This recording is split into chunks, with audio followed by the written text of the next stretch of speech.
Resumo da semana. A Câmara, então, desonerou, manteve até 2027 a desoneração da folha de pagamentos de 17 setores. O que isso significa, Ana? Bom, Márcio, essa já é uma política, né, essa da desoneração da folha, que vem desde 2011. E o que acontece é que o Congresso vem prorrogando essa medida. Ela atende 17 setores da economia que se considera que empreguem mais mão de obra. Então, por exemplo, o setor da indústria, de serviços, o setor de transporte, da construção civil, o setor de comunicação. E a ideia é que as empresas que sejam beneficiadas por esse sistema da desoneração da folha, em vez delas pagarem, Márcio, a contribuição previdenciária sobre 20% da folha de pagamento, elas pagam ali em torno de 1 a 4,5% sobre o seu faturamento. Com isso, claro, elas têm ali uma diminuição do que elas efetivamente pagam ali de contribuição e de tributo, e a ideia é que elas então consigam manter essa mão de obra, consigam manter esses empregos, consigam crescer e até contratar mais funcionários, se for o caso. Então, novamente, os deputados, eles aprovaram essa prorrogação da desoneração, né, da folha de pagamento das empresas para esses 17 setores. A relatora, a deputada Anne Ortiz, do Cidadania do Rio Grande do Sul, ela disse o seguinte, que ao longo desses anos vem observando estudos ali que indicam que sim, há um reflexo positivo na contratação no caso dessas empresas, então, que pagam sobre a receita bruta a contribuição e não sobre o total da sua folha de pagamento. Mas, Márcio, essa votação ela não foi totalmente consensual entre os deputados.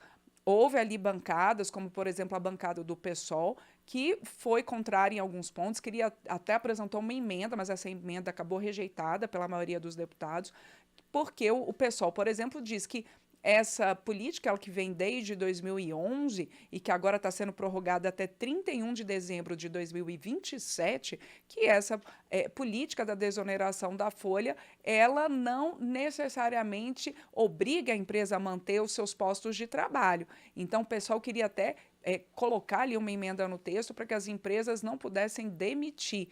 De toda forma, a maioria dos deputados entendeu que não, que era possível deixar essa desoneração, então, prorrogada até o final de 2027, sem essa amarra ali de que a empresa tivesse que manter o seu quadro de funcionários sem baixas. Bom, e nessa mesma votação, os deputados também aprovaram a diminuição da contribuição previdenciária dos municípios, é isso, Ana? Isso mesmo, Márcio. Essa é uma discussão que ela chegou aqui para os deputados a partir de uma mudança feita nesse projeto pelos senadores. No texto que chegou para os deputados avaliarem, o texto que chegou do Senado, previa o seguinte, que aqueles municípios com menos de 142 mil habitantes, que eles pudessem reduzir a sua alíquota de contribuição previdenciária na folha de salários de 20% para 8%. Na discussão aqui na Câmara, se modificou esse texto e se avançou para uma outra questão. A relatora Anne Ortiz colocou um escalonamento, quer dizer, os municípios que respondem, que estão entre os com 20% menor PIB, por exemplo, menor tamanho ali da sua economia no país, eles então pagariam por essa proposta aprovada, a alíquota menor de 8%. E aí isso aí ia aumentando até um máximo ali de 18%, que seria então para os municípios que respondam, são os municípios com 20% maior PIB per capita, quer dizer, né, por pessoa ali na sua região ali da sua cidade. O que foi a justificativa para a aprovação dessa questão também da diminuição da contribuição previdenciária para os municípios? Os municípios eles vêm trazendo aqui aos parlamentares, na sua interlocução com o Congresso, muitas dificuldades financeiras para fechar suas contas. Inclusive, os prefeitos colocando que os repasses do Fundo de Participação dos municípios têm diminuído, que tem tido uma dificuldade para fechar a caixa, então que essa diminuição da contribuição previdenciária seria um alívio a mais nas contas, muitos municípios que têm uma folha de pagamentos ali grande. Então, foi aprovada essa mudança, como teve uma modificação em relação ao texto do Senado, esse texto, então, volta para a avaliação dos senadores, Márcio. Agora é importante dizer que isso também não teve um consenso totalmente porque houve ali integrantes da base do governo, partidos que integram a base do governo, questionando se tanto a questão da desoneração da folha de pagamentos, a diminuição para as empresas ali, quanto essa questão dos municípios, se isso não poderia prejudicar a arrecadação do governo, né, e também a questão previdenciária, e se isso não poderia prejudicar, inclusive, outros programas colocados e políticas públicas colocadas pelo governo federal.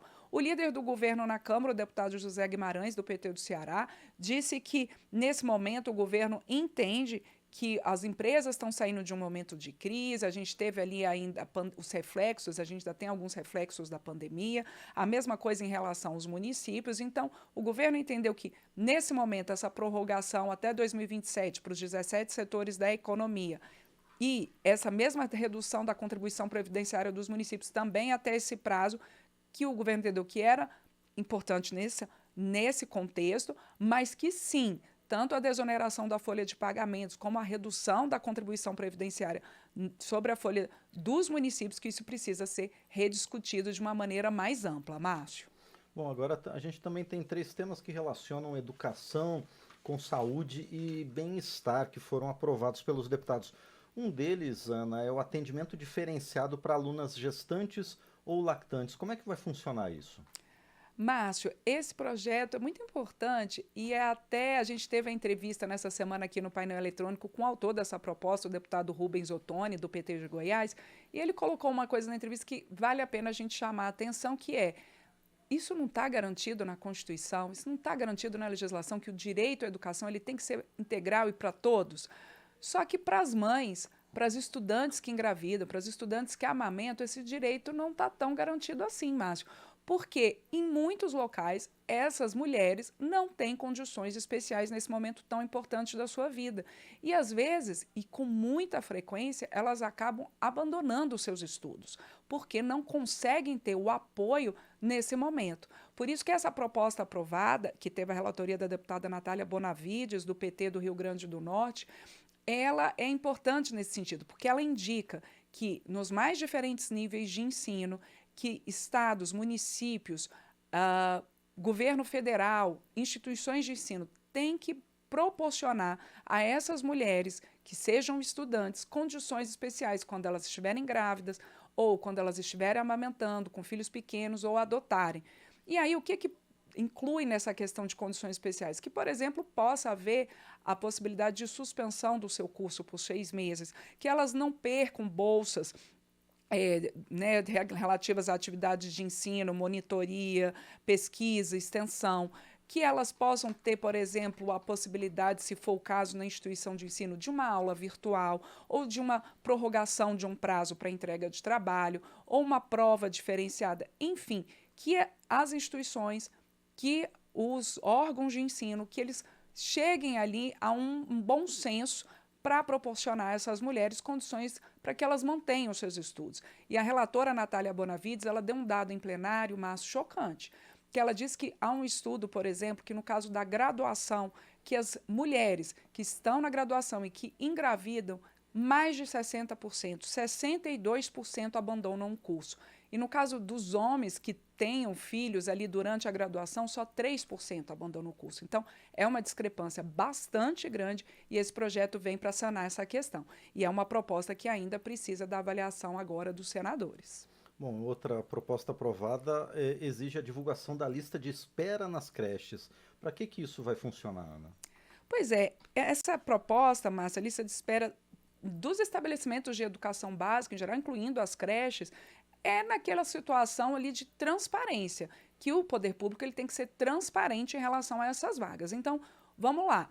A família, a mãe, a família foi lá, buscou uma vaga na creche próxima à sua residência e não tinha vaga. E aí ela entra numa lista de espera. E aí não fica sabendo, não tem transparência para saber a sua posição na lista, como é que essa lista está caminhando, né, quais são os critérios para a elaboração dessa lista. Então, essa proposta ela vem justamente para trazer transparência. Ela já tinha sido votada pelos deputados, foi ao Senado, retornou do Senado com uma emenda que previa que essa lista ela deveria ser encaminhada ao Ministério Público e ao Conselho Tutelar do local na primeira semana do ano letivo e novamente no segundo semestre letivo. Mas a relatora dessa proposta, a deputada Dayana Santos, do PCdoB do Rio Grande do Sul, ela recomendou que essa emenda fosse rejeitada e assim o plenário da Câmara seguiu essa orientação, porque, segundo a Dayana Santos, isso poderia trazer muita burocracia na elaboração dessa lista e divulgação. E a ideia dessa proposta é justamente trazer transparência e levar essa informação para a população. Então, a proposta teve essa rejeição dessa emenda do Senado e agora essa proposta vai à sanção presidencial, permitindo, então, a divulgação dessas listas das vagas e da lista de espera para vagas da educação básica, incluindo as creches. E, por último, também outro projeto aprovado define um acompanhamento integral para estudantes com transtorno opositivo desafiador. O que é isso, Ana? Então, Márcio, o transtorno opositivo desafiador, que tem uma sigla, TOD, não é conhecido de todo mundo, né? Não é como, por exemplo, o transtorno ali do déficit de atenção ou outras questões relacionadas ao ensino e também a condições psicológicas ali do estudante. Esse transtorno opositivo desafiador, ele faz com que o estudante, normalmente ali por volta da infância mesmo, ali por volta dos seus 7, 8 anos, que a criança ela tem uma dificuldade muito grande em receber comandos, em atender comandos. E aí, muitas vezes, essa criança ela é vista como uma criança birrenta, uma criança que faz manha, uma criança que não é bem educada, e não é isso, é de fato um transtorno. Então, a ideia dessa proposta que foi aprovada pelos deputados é que quem for diagnosticado com o TOD, o transtorno opositivo desafiador, que tenha a possibilidade de um atendimento integral na educação, assim como já acontece com quem tem, por exemplo, o TDAH, ou outro transtorno de aprendizagem. Então, nesse atendimento integral, que ele seja acolhido na escola, que haja estratégias diferenciadas para o ensino, né, no caso dessa criança, que, por exemplo, a questão de aplicação de provas, avaliações, um momento de relacionamento com os professores, os educadores, os colegas, que isso seja possível, esse atendimento integral para quem tem esse transtorno. Porque a escola, a gente sempre lembra aqui, né, Márcio, ela precisa ser um local de acolhimento. O ensino, ele vai para frente num local de acolhimento e essa criança, ela precisa, de fato, ter esse atendimento integral. Então, quem tem, nesse caso, por essa proposta, o transtorno opositivo desafiador, é incluído nesse atendimento integral e essa proposta agora, ela que foi relatada pela deputada delegada Catarina, do PSD de Sergipe, que falou muito sobre isso no plenário, ela vai agora à avaliação dos senadores, Márcio. Muito bem, então estes foram os principais projetos votados pelos deputados essa semana, trazidos pela gente, pela Ana Raquel Macedo. Ana, obrigado mais uma vez e até semana que vem. Até semana que vem, Márcio. Obrigada para quem acompanha a gente ao vivo aqui no resumo da semana na Rádio Câmara, nas emissoras parceiras, Rede Legislativa de Rádio, também pelo nosso canal da Câmara no YouTube e depois para quem escuta a gente no resumo da semana em podcast, nos agregadores, nos tocadores de sua preferência, ou também por outras rádios parceiras, como a Rádio Cariri FM 96.7 de Barbalha, no Ceará.